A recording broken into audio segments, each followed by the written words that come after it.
السلام عليكم أصدقائي، شلونكم؟ شو أخباركم؟ يا رب تكونون الكل بخير وصحة وسلامة. جيت اليوم وياكم بوصفة جديدة اللي هي طريقة عمل الحلاوة الشوكولاتية.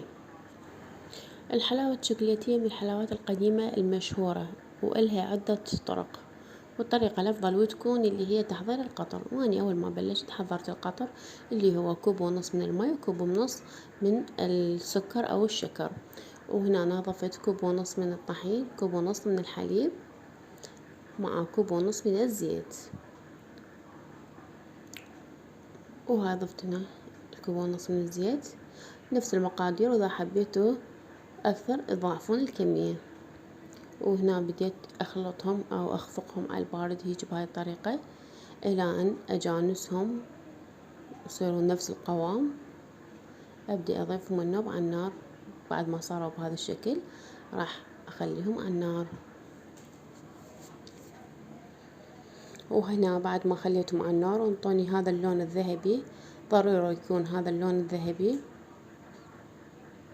راح أبدي أخلي القطر أو الشيرة.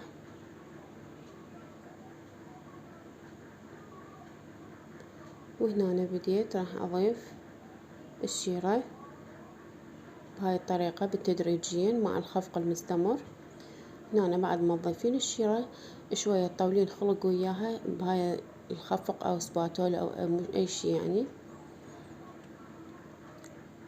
تبقين تخفقين بهم بهاي الطريقة إلى أن يتجانسون بهذا الشكل وتصير سلسة وناعمة بهذا الشكل اللماع.